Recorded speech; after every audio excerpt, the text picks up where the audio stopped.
All right, everyone, thank you for watching. As you know, if you've seen a couple of my videos, this will be raw, uncut, not edited, and non-professional. I'm not trying to be a professional YouTuber. I'm just sharing with you some of my experiences of different techniques and modifications and things that I've learned about multiple tools that I interact with. So in this particular video, I'm going to use the motorcycle as an example, but this can be applied to any particular type of project you're doing, whether it's your tool carts or metal or plastic or whatever your project is. I'm just going to share something I learned about using spray paint, how you can get actually a professional look with just Rattle Can. Okay, let's see. I think I covered everything. Oh yeah, thank you for watching. Like all of you in the different countries, I really appreciate all of you. That list is getting longer, and I just really appreciate all the views from different countries and wherever you're viewing from. Thank you very much. So, this particular project was done with spray paint because I did not want to invest in the proper way to do this, which is with the compressor and the paint gun, and you got to mix the paint, and it's a big process to go through all of this, and I just wanted to try it out. So I did do this project before. This is probably my third reiteration of this motorcycle with this painting project. But the first time I did it, I went to Home Depot and acquired this particular type of paint. The paint is nice, but where I had the biggest problem is when I use that paint, I use the same type of brand for the clear coat to go over the paint, and it was not durable enough or sufficient for the gas tank. Because when I did the project before, I used the clear coat that came from Home Depot, and as soon as a little drip of gas dripped on it, it ate through the clear coat and the paint just within a matter of seconds. And I wiped it off as quickly as I could, and it still left a little run mark from the gas eating through the clear coat so fast. So I'm going to show you the trick that I've learned. So you can use the basic paint, but with the clear coat, you can't use the basic clear coat. You need to use this clear coat, which works excellent. This is a clear coat that's a lot more expensive than the paint. Let's see, what's the prices? I don't know. It's like between 18 and 20 some dollars per can. But the more the cans you buy, the cheaper it is per can. So I usually buy these in a set of 4, but I thought to do this video after I discarded the cans already. But this particular clear coat, the red cap breaks this little needle button that's at the bottom and release the gas to mix it up, and you only have about 24 hours to do your multiple applications, and that's it. So, but the results are worth it. This has had gasoline spilt on it multiple times. Well, not too many times, maybe once or twice, but it works. The clear coat, it was what makes the difference. So you can use the inexpensive paint on metal or plastic, and if you use this as your clear coat, you're going to get really nice results. So if you're repainting like your tool cart or cabinet or whatever, and you use this particular clear coat, you're going to be pleased with how it protects the paint. So you can go with these little $4 cans, $4 and some change or whatever the price is, but these inexpensive cans, and they can do a really good job. But what makes the difference is your clear coat. You have to have the clear coat to protect.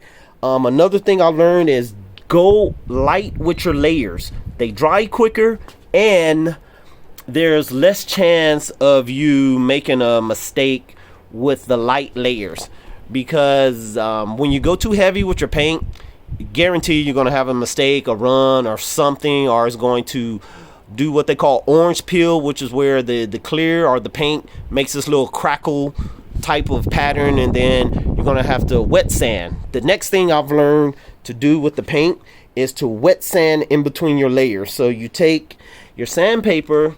Of course, the heavy grit is for when you're really getting down to the metal, and when you're doing the top of the paint, you have to use the higher grit, because you just want to just do the surface of the paint. You don't want to go past your layers. So I use a little spray bottle, and I just kind of wet the area, and then I sand it really lightly to smooth the paint out in between, like maybe every 2 layers. So I make sure it dries, wet sand it to make it smooth, because to properly do this kind of stuff, you should have like the air compressor and a paint booth or an enclosed area to paint your parts where the contaminants can't fall on your parts. But once again, I don't have the room for all of that, and I didn't want to go through all of that. So I was able to do these rims with this paint.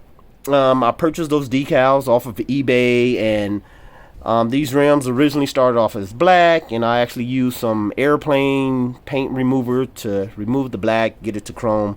But anyway, the point is, this paint in combination with this clear coat, you can do any project, metal, plastic, or whatever you're doing. So, but the other technique, do light coats, and like me, if you're not experienced and you're trying this out, if you do light coats, you're less likely to do the novice thing, which is do too much spray paint. And don't forget the technique. Just look it up on YouTube. Spray across the release, spray across release. Don't shake it like that. That's going to give you really bad results. So this sandpaper I purchased from Harbor Freight. I don't know, you guys can always check the prices, but you buy these in packs, and I usually break them up into 4s. So it comes in 1 sheet, and I break them up into 4, and it's easy for me to work with. I would advise you, don't use any type of machine or any type of sand wheel or anything when you're doing delicate pieces. Always use your hand. Just use the paper, use your hand. Don't use anything that's a machine, because it will not give you an advantage. You want to use your hands because it allows you to learn better, and then you often have to check the surface. You have to check how far you're smoothing down.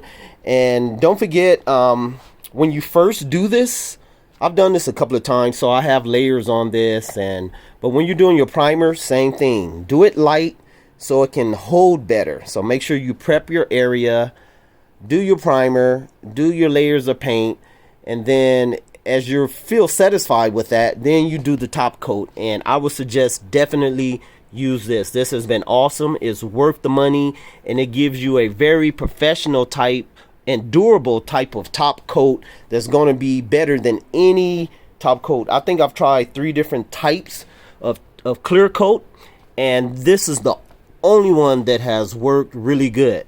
So another trick I did is I took like the truck bed liner that has that kind of this kind of coarse type of thing, and it worked good. I did that. I did a coat of this on top of this, and then I topped it off with a few coats of the clear coat. And for the fender, that's what I used, and for these particular black pieces, I used that too, and it worked out good. I haven't seen that technique, but I just tried it out because I was running out of this paint, and I just purchased some more of these cans. So I'm like, I tried it out, because all paints, spray paint can't, what can I say? They don't all mix well. So if you're using different brands and you painting this brand on top of that brand, sometimes they work, sometimes they don't. But this particular type of bed liner paint, it allowed this to stick to it pretty good. So it worked out great. I tried it, and boom, there it is. So hopefully I've shared enough. If you have any questions, leave it in the comments.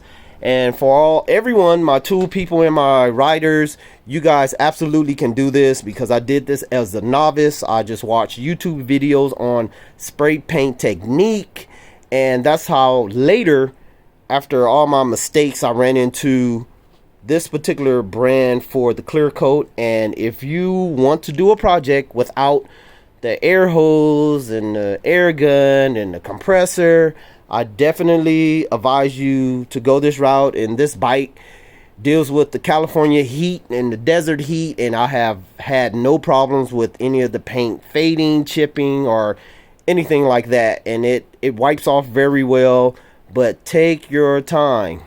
So I think that's about it. I thank all of you for watching. Until next time, talk to you later.